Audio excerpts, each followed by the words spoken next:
Good morning, everyone. For 2 days, I have been solo. Gov Ben is supposed to join me today, but he sent word this morning that he's not feeling well. Pagaling ka, Gov Ben. But for today, I'm glad he said yes. He used to be a former House Representative for Akbayan Party List, and he is also a spokes. The spokes of former VP Lenny, now Mayor Lenny Robredo. Attorney Barry Gutierrez, welcome to the spokes. Thank you, Sec EL. Sa pilitan to, no? Kahit na maaga, I'm happy to be here.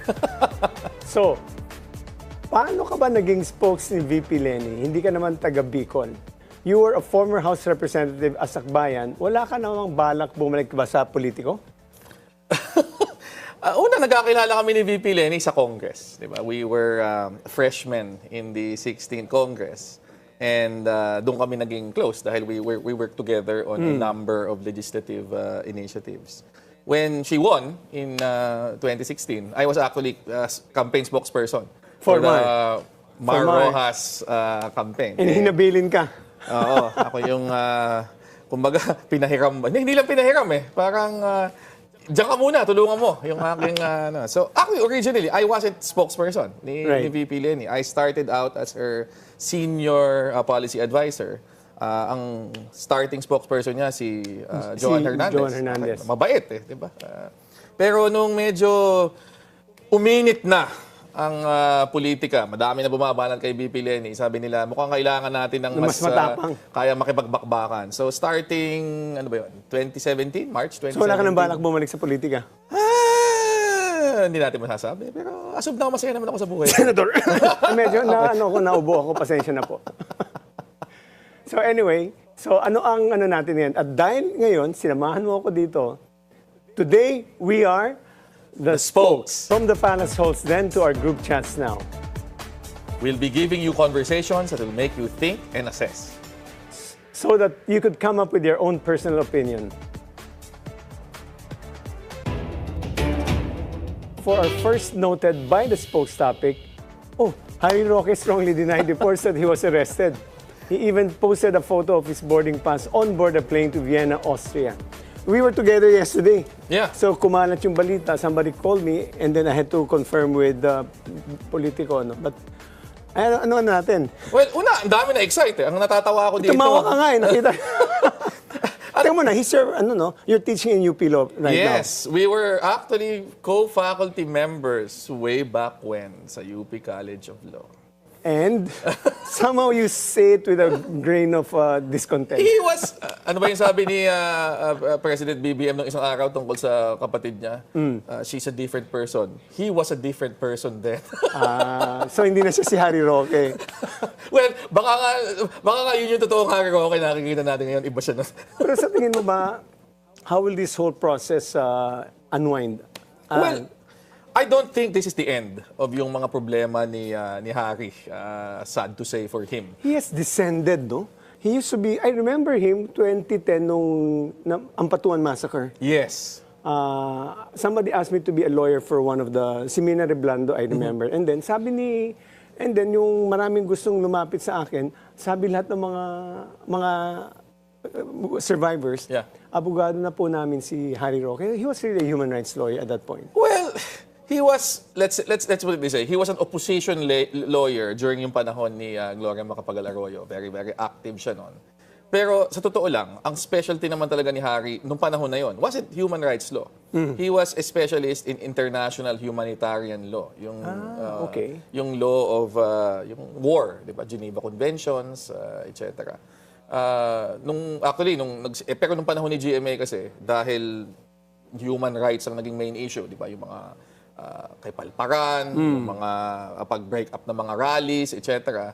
He, I suppose, studied human rights dahil yun yung kailangang alam mo nung panahon na yun. 2 days ago, the passport of Harry Roque was also canceled. What would be the implications for that? Well, actually, that's going to impair yung kanyang ability to travel. In fact, kahapon, when pinakita niya yung ticket to Vienna, what's one of the questions that a lot of people were raising? How was he going to travel when his passport was already canceled? Paano nga ba? Actually, hindi ko alam. Baka naman hindi pa umaabot yung cancellation at the time he boarded. Pero mukhang wala yata siyang golden visa, no? Tulad ni Zaldy ko. And kung wala kang golden visa, medyo kailangan mong i-present yung iyong passport. Di ba? Even for travel within yung When you say, this is something I'm familiar only in terms of the language, but how does it happen talaga? Pag kinancel ang passport mo, dito kinakancel yan. Yes. And there is a electronic notice. So, yes. So, ganun ba? dapat pag pinresent mo yon dun sa Okay. immigration official doon, may lalabas na parang alert na cancel na yung passport na yan. Okay. Yeah. So, pero medyo nauna yung balitang na-arrest siya because the DOJ, DFA never received official communications of his arrest, di ba? Yes. In fact, nung humingi ng confirmation, both DILG and DFA said they were still confirming. Sobrang marites ng Pilipino pa. Nauna pa natin Baka alam. naman excited lang talaga. Na masaya o malungkot? Tingin ko masaya. no? Kasi tawan-tawa ko, one of the things na na-notice ko, hindi lang yung mga kalaban sa politika ni Harry Roque ang excited eh. Pati yung mga ibang mga supporter ng Duterte, parang natuwa na mahuhuli siya. Hindi ko alam. No kidding. Baka dahil sa Humba incident. Mukhang madami yatang dinibdib yun eh. Pati ba, I thought that talagang Duterte na Duterte supporters, even Duterte supporters were overjoyed. May mga ilan na ang reaksyon ay tama lang, makakulong na yan, etc. Pero I think the PAOK applied for a red notice na eh. Yes, di ba? Dati blue notice lang yata, which meant na basically, monitor, give us information on his whereabouts. Pero yung red notice, meron ng specific requestion to arrest so that he can be taken back to the Philippines to face yung kanyang, mabigat-bigat na human trafficking charge. Pero it's quite sad to hear when I was talking to Winston Casio. May ng this year na issue warrant of arrest. Only 2 days ago na kinancel yung passport. Yeah. What do you think will happen to Zaldy ko? Ganyan. Sana mas mabilis yung kay Zaldy ko. Ano? Oh, definitely, di ba? Kasi si Zaldy ko, aside from having to face his own charges dito, Right. madaming naghahanap na, di ba? Dami na sinasabi ngayon sa kasalukuyan eh. Right. Punta ka dito, make these statements under oath.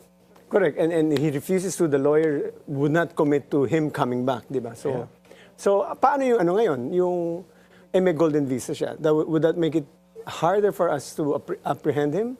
Well, kung meron ng red notice, hindi. Kasi di ba, if you have an Interpol red notice, the moment you show up at an airport, tapos lumabas ang pangalan mo doon, they'll be basically obligated to arrest you. The problem, however, is that depends on the country if there's an extradition treaty. And normally the way they shortcut the whole process by deportation. So they wait for the culprit, the accused, the fugitive, to commit a violation of a local statute. So True. yun ang panghuli. But would the cancellation of passport accelerate the paghuli? Kasi it will limit yung kanyang capability to actually travel to another country. So, di ba, if you're in Europe and then pupunta kang Japan, mahirap dahil wala kang passport.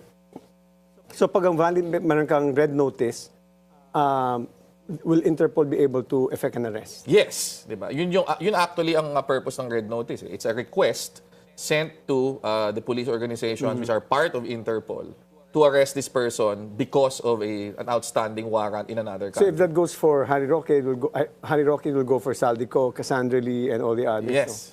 So that's something, at least we are now more educated sa ganun, ano? Anyway, that's something that we'll wait and see. So Well, yeah. for our next, noted by the spokes topic, Tropical Storm Verbena leaves Visayas flooded.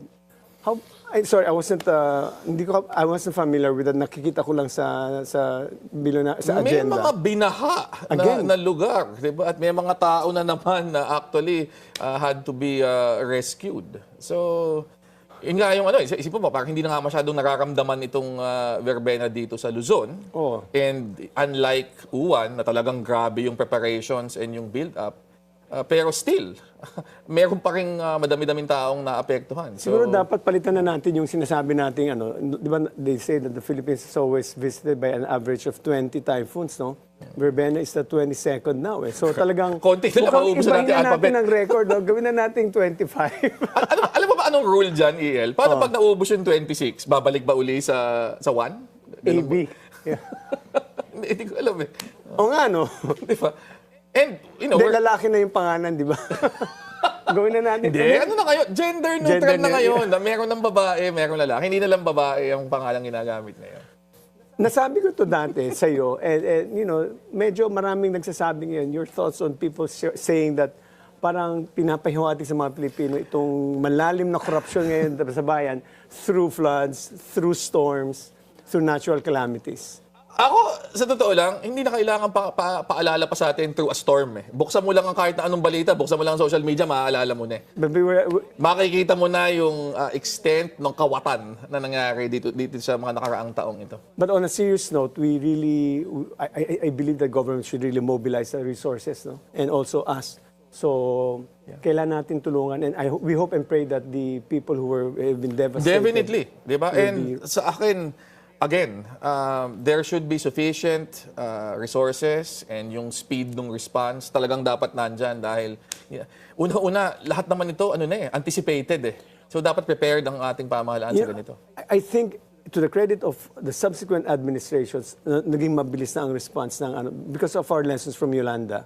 We've done a lot of improvements. The government before the storm, the LGUs are more prepared. So at least maganda naman na nag-improve. Hopefully, hopefully we pray for fewer casualties, and all those who have been evacuated are sufficiently provided for.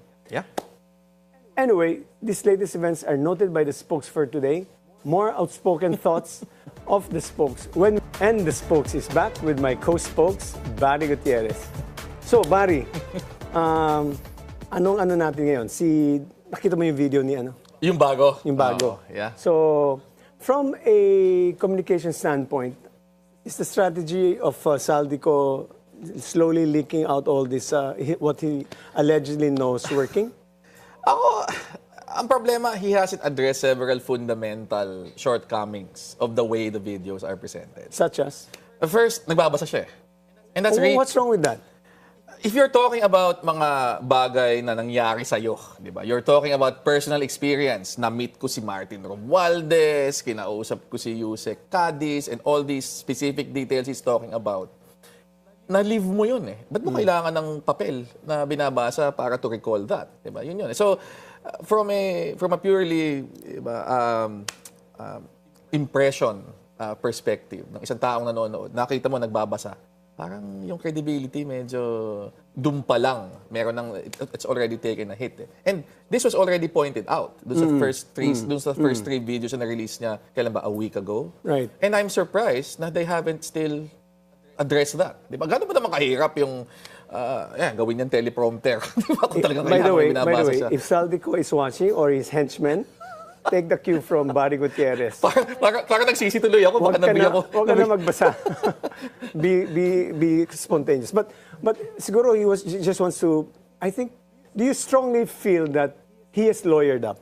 Yes. And I think that the next point that actually establishes that is simply yung refusal niya to admit any kind of wrongdoing on his part. Na wala siyang kinita. Na wala akong kinita. And sa akin, sobrang unbelievable nun Una, ang dami nang lumabas ng mga picture ng mga eroplano niya, ng mga helicopter niya, mayaman na ng siya mga kayamanan niya. Naku naman. Kahit pa, ang impression ng taong bayan, ito ang isang taon, ang dami-daming pera, at hindi maniniwala na wala kang kinita. Pangalawa, ito para sa akin, ito yung... It's not what you always say. It's beyond the common experience of man na imposibleng wala kang kita. Kahit na pass-through ka lang, yung mga nagde-deliver lang ng Grab or Exactly. binibigyan mo ng tip. Ano pa kaya itong taong to? Which is the more important point. Ipuput mo ang sarili mo at that risk, Right. di ba? Gagawa ka, magiging complicit ka, conspirator ka sa plunder, sa ganyang level ng pagnanakaw. Tapos sasabihin mo, si Martin Romualdez, 22%. Si Bernardo, 2%. Si Henry Alcantara, 1%. Ikaw, wala? So, ba't mo ginawa? So, yung paglabas niya ng mga video na parang telesera type, siguro na-shock ang taong bayan, the first one. Yes. And then the second and the third, ganun pa rin. Parang you're saying that the credibility of this guy has diminished, by as he comes out with the videos. Because they have not improved. Yun yung point. The delivery remains the same. Maski nga yung damit niya remains the same. Which some people have actually started calling out. Kasi naman, di naliligo. Ikaw naman, huwag mo nang pagpahinga mo na yung damit, hindi naliligo yung mama. Malamig na lugar yata. Diba? So, ako, yun Hindi nakakatulong na naglalabas siya ng bago, pero a lot of the same problems that were actually present in the earlier videos remain. Di ba? So there's not a bit of improvement, and therefore the people who believe in are becoming less and less. And there are more bullets to hit the video rather than bring down the government. But what is the reaction of the president, or at least of the administration, insofar as the videos are concerned? Some are saying that the reactions of the president appears to be more reactive. Totoo. Kasi he's only essentially denying. I mean, What can he say more than deny? well, ako ganito. If I were him, Yeah. if I were advising him, Zaldy ko, listen again. I would tell him he should be more aggressive. Halimbawa, Saldico has named names. Right. Saldico has pointed to certain incidents. Ako, kung ako yung Malacanang, I would, take that up. Sasabihin ko, o sige, binanggit niya si Yusek Bernardo, binanggit niya si Yusek Cadiz, binanggit niya si Henry Alcantara. Sige, tanungin natin. Di ba? Patawag natin to see if... But they've already admitted their participation in that. Yes, but ang pwede mo ipa-confirm, totoo ba itong mga meetings na nasabi ni Saldico na supposedly nangyari? Ibig sabihin, be more proactive in engaging yung specific details of the Saldico testimony na kung sabi niyo wala naman talagang katotohanan yan, madaling mapalabas. Does he need to be more aggressive in his defense? The President? Yes.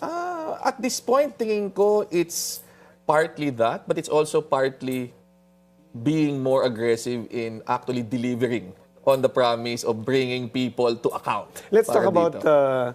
the future spokes here, si Ate Claire. How do you think of her responses so I far? actually think that she's done a fairly good job, di ba? She brings yung yung tapang Okay. that for the longest time has been absent sa communications ng palasyo. And that we would, there's something wrong with the way President Marcos decided not to have a spokesperson. No? Yeah. So when she took over, at the very least, it improved the defense posture. No? Ako, tingin ko, very, very evident yun. And tsaka kasi, given yung personality niya, she's actually able to hit back on some people who are critics or But who have sometimes made outrageous claims. people are saying sometimes she's just too bargas and not substantive. That's just the Yeah. point of just hitting back without offering any substance in return. I mean, Well, tingin maybe ko that's baka a yun role yung that role she niya. plays. Baka yun yung role niya, di ba? Kasi ako, one of the things na nagbago mula nung tayo yung nandyan, naging mas vicious yung communications environment. Madami na talagang bargasan lang. I remember we used to still weigh, kapag is there an issue may lumabas, do we need to respond? Hindi, baliwala yan. Nowadays, Ngayon, wala. You have to respond to everything. each and every, no matter how insignificant or trivial the... That's one of the things that we learned sa OVP. I remember, OVP bugbog na bugbog ka sa pag-defense ni Kasi nung una, Ni Lenny. ang feeling namin, yung mga outrageous claims, hindi na natin kailangan sagutin, wala namang maniniwala dyan. Pero hindi. When it's repeated often enough, It becomes if it's truth. amplified by mga troll farms and all that, may mga maniniwala. So you have to be very aggressive in responding and actually refuting. Si naman, ang mukhang the first son is really becoming more aggressive. No? Although he was identified by Zaldy. How do you think of the response of Congressman Sandro Marcos? Well, I think it was... This is his second response. Yeah, I think it was strong enough, diba? Calling out si Saldico. But again, ako ang kulang doon is, it can't just be words. Diba? You have to actually... Parang kanta yan, more than words ang kailangan mo. ako merong dapat konting paghamon na parang, bukas ako. Again, so you're now you're asking Sandro to issue a challenge? Hindi, na parang, bukas ako dito. Diba? Bubuksan ko ang aking ganito, bubuksan ko, diba? May ganun Parang you have to offer something up. That's on the assumption that he has nothing to hide, huh? Well, kine-claim niya that he has nothing to hide. So ako, I take people at their word, di ba? So, Congressman Sandro Marcos, here is Barry urging you to be more open in your defense, and which, according to me, you're doing a good job. But so far, he's asking for more from you. In any event, so do you think the president is a pushover? A lot of people have that impression. And do you think that he's too deferential to his allies? Hindi naman sa differential to yung allies. Pero medyo kasi si Presidente, di ba? May pagka-soft-spoken minsan, not as... it doesn't allow himself to actually often express outrage There's in a public. huge disparity in the image that he presents. So if you look at JMA's Strong Republic, si Pinoy was quite strong Yeah. din, especially si President Duterte. Oh, yeah, that was his brand. And then you, from someone tough, aggressive, become someone who is so docile to a certain degree, so soft-spoken. So maybe that's a huge disparity in imaging. That's why nakikita yung kanyang parang pushover. Tsaka hindi lang yun eh. It's the moment eh. Ang taong bayan, galit na galit eh. Paano ko namang hindi magagalit? Di ba? You get all this news every day na bilyon-bilyon ang, hindi lang nga pagnanakaw, pandarambong, di ba? Ang na ginawa ng mga public officials. Tapos, ang reaction mo, napaka-tempered pa rin. Parang, to a certain extent, you have to channel, di ba? The outrage of the public that you represent. Baka gusto ng tulad ng sinabi na nating kaibigan dito, baka kailangan chill ka lang, sabi ni, ang attitude ni Presidente, chill lang. Merong moment for chill eh. Meron ding moment para pakita mong galit ka dahil grabe na itong nangyayari. Actually, if you go back to yung SONA, which started all this, yung kanyang mahiya naman kayo, that was not a chill moment. That was a strong Actually, moment. sa SONA niya, parati siya may sinasabing something surprising and strong. The last one was he abolished the POGO without anyone knowing it. And this time around, he exposed the flood control scam, no? Yeah, pero that has to be followed through. It should be sustained. Yeah. So, Mr. President, here's Barry Gutierrez again advising you to be more aggressive. So, and these are, we wish you well. I hope that you're able to fix and there's something really, it's affecting the people, the trust in you. So I think more is expected from you. So, definitely. So, sa tingin mo ba, tuloy-tuloy na to? Well, dapat, oo. And I think Are you expecting any arrest as what do you trust on in Boeing Remulla's statement? Well, I am holding on to the statement of the President himself na before Christmas, meron daw na makukulong. Diba? And that's a very, very specific statement that he made. And I think madaming mga kababayan natin are actually banking on that. Kasi ang panawagan na over the last few weeks, ba't wala pa rin nakukulong? December na. Pero from a lawyer's point of view, how can you even say a certain specific period? Parang, are you parang antay mo, you and I, you cannot predict kailan siya mahuhuli. Di ba parang, is he suggesting there's some measure of manipulation on the judicial system? Hindi naman, but what I think he means is cases will be filed. And these are cases that can be non-bailable. Diba? Because of yung penalties. If these people are charged and arrested, as in the due course of but very proper specific proceedings, sa time frame, no? December 15. Then, may makukulong. And that's why Senator Marcoleta was saying na, parang, but na you're so confident in a time frame. Parang, that's how I suggest you're able to manipulate the judicial process. Anyway, that's something na, so may mapepreso sa... Well, ako, pag wala, tingin ko madaming magagalit. Let's put it that way. So how high do you think it will go? Ako, at the minimum, it has to go up to the Senate and Present the House. evidence, where do you think it will lead to? Based on the yung mga evidence nakita na natin? Based only on the evidence presented, not on the suggestions of Zaldy ko. Kasi wala pa, hindi pa siya bumababa eh. Bumabalik Ako dito. realistically up to the leadership ng Senate and House. And then, of course, kasama na yung mga DPWH. Leadership in the House, meaning the former leadership. Yeah. Feeling So ko you're referring to Speaker Martin. Ako, at this point, it would be extremely unacceptable to a lot of people kung si Martin Romualdez will not at least be subjected But it to... cannot just be limited to the legislative branch because the budget was started on the executive branch. No? So on the side of the executive, who do you think should be prosecuted? Well, it will be very difficult to exclude from yung entire conversation the former DBM secretary. Si Pangandaman. Yes, dahil yan talaga yung kanyang area. But she kept on saying, we're just the executive branch. We're preparing the NEP, the national the budget, di ba? So, why are you blaming me? Kami lang tagagawa ng budget based on the discussions. May budget call kasi yan by February of this early February. Tuloy-tuloy na yan eh. So, well, kasama dapat sa trabaho ng DBM Secretary na binabantayan niya yung bill, yung budget bill as it goes through the House and the Senate. And if there are huge changes like 100 billion peso insertion, at the minimum, she should be responsible enough to flag that and inform the President na, Sir, bakit po mukhang meron pong nangyayaring malaking pagbabago dito sa pinapropose natin na NEP? You know, this is the first okay, it's natural and logical for the DBM secretary to be implicated. But this time around, it's unique that even the office of the executive secretary has been mixed into the controversy. Well, because pinangalanan, di ba, na supposedly Correct. yung apo, di ba? The grandnephew yata. Oo, tumanggap daw ng ano. So ako naman, Do you find that odd? well, yes, to Or a do you certain... see the web of corruption has really expanded beyond the budget? Ako, I'm no longer find it that surprising considering na ang nakikita natin dito talagang an institutionalized and widespread web of corruption. But this whole thing started under the Duterte administration, di ba? Yes. Bernardo became undersecretary panahon ni dating Pangulong Duterte. Do we agree that he's the architect of the... From yung mga lumalabas sa investigations ng ICI, a lot of the projects na ghost or anomalous went through his office. Tatanga siya yung taga-traffic. So, it's going to be very, very difficult to claim otherwise.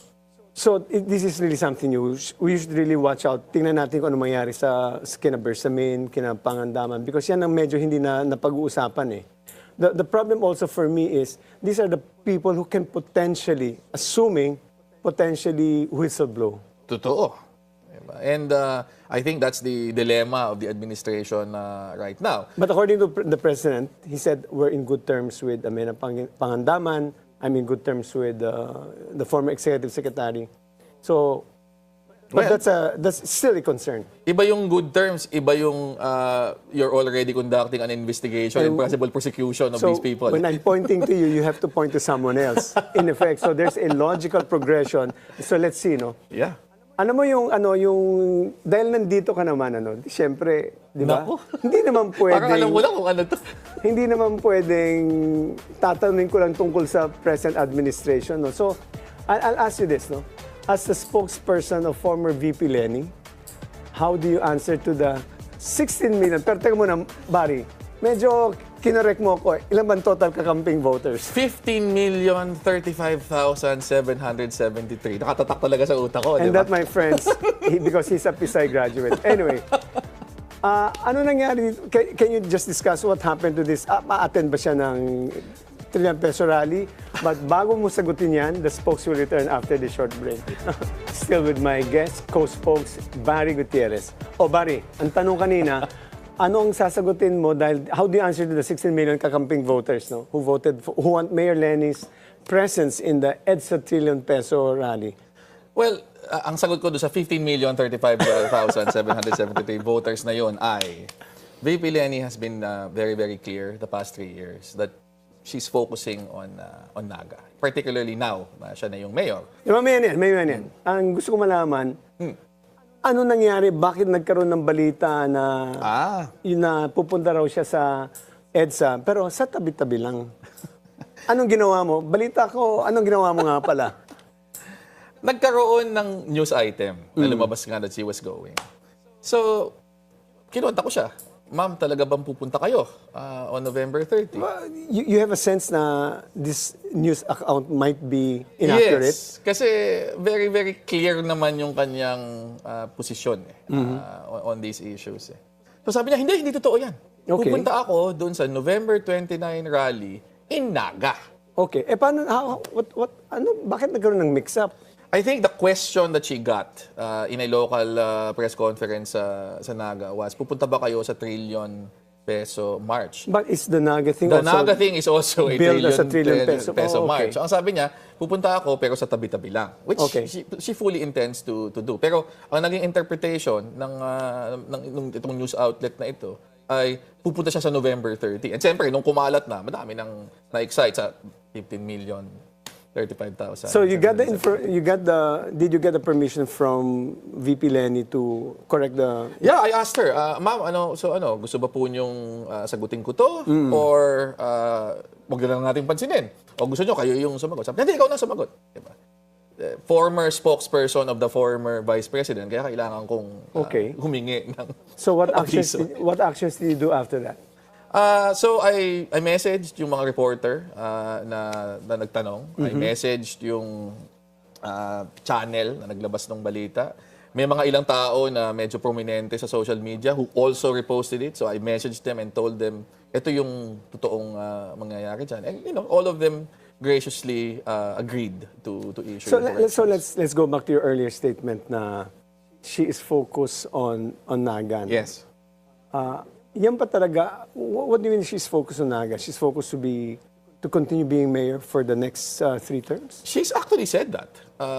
Several times? Several times. Na ang kanyang intention talaga is to serve for the next 9 years in What's wrong with Naga anyway? Nothing's wrong with No, Naga. but my understanding is it's really the legacy of the Robredos Yes. to maintain Naga as a paragon of good governance. Definitely. Especially LGU, no? Malapit talaga sa puso naman talaga ni VP Lenny ang Naga. And a large part of that is really because of yung legacy ni Mayor Jess. So, okay. she went back there because she felt na medyo may mga kailangang ayusin. And she wants to be at the forefront of that. Napaka-hands-on ni VP Lenny. So, she's doing that right now. So, do you feel that the institutional framework of reform and good governance in Naga was suffering a bit, and that hence the reason why she wanted to devote time and resources to Naga? Yes, and there were also a lot of people close to her na taga-Naga who were asking her, pwede ba dito ka muna mag-focus kasi we need you here.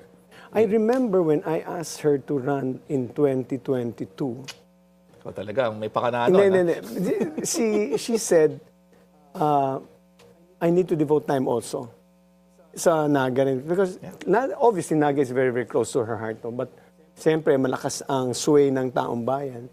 What do you think, when she said that to you, and you've heard it several times na 9 years na ako hindi, I would like to devote time sa Naga. What are the chances of her running again in 2028? Ako, if we base it on what she has been saying, if we base it on what she has been doing, especially since she got elected mayor, I think that's close to zero. Diba? That, I take her at her word. That ang focus talaga niya ngayon is Naga. I can see that she enjoys doing the work. Si VP Lenny naman has always been a person na ang pinaka nai-enjoy niyang part ng being in government is working directly with yung constituents. Kita naman nyo yung mga picture na nasa Bagyo, di ba? Nakalusong sa baha. That's really what she enjoys most. Di ba? Yun talaga yung style of leadership niya. And I think she is able to fully express that as a local official in her hometown. Hindi kaya, and I'm saying this based on experience, hindi kaya she's asking again, like what happened in 2022, the clamor of the people. Well, to begin with, sa 2022... Well, I'll just be very, very frank with you, and you know this because we've been discussing this. Yeah.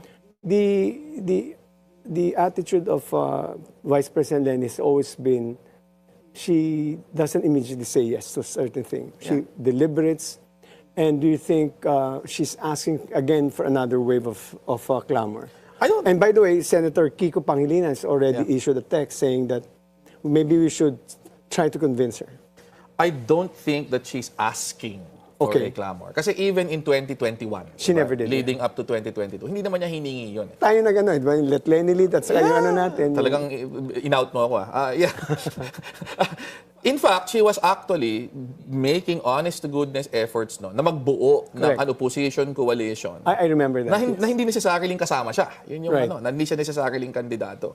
But when that fell apart, that's when she realized, mukhang kailangang ako to. So, si VP Lenny is someone driven by duty more than anything else. And you feel that her duty right now is now for the people of Naga? Sa tingin ko, kasi meron din akong sense na she feels that she has neglected yung local obligations niya I remember, in Naga. Ito naalala ko pala. When we asked her to run in 2016. Yes. Because I convinced Mar and the rest. Vice President. Ako ang nagsuggest si Lenny ang tumakbong vice. Dahil mo talaga. Kinausap ko siya at ang sabi niya sa akin, medyo concerned siya kasi I just became a congresswoman. Yeah. And I will be abandoning my duty to the people of Naga. Ako, that's very, very reflective of yung kanyang deep sense of obligation to yung mga kababayan niya sa Naga. And she's very well loved, no?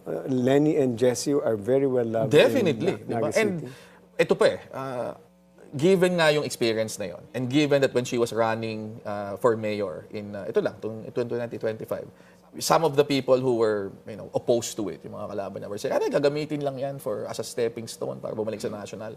So I think she's very, very conscious of that. And I think that given yung nakikita niyang challenge na kailangan niyang harapin sa Naga ngayon, yung mga kailangan niyang ayusin, she's not just going to, pick up and go back to national. Na ganun lang. She takes that obligation very seriously, and I think she really has a more long-term plan kung paano yung gagawin niya sa Naga. Assuming for the sake of agreeing that she has decided, assuming that she's no longer interested in running for national office, there will be a huge gap in the opposition forces. So who do you think could most likely step into a leadership role or be a presidential candidate in 2028? We're being called a third force, no? Because obviously there's the Marcos and the Duterte, and maybe they're called as the yellow and the kakampings, no?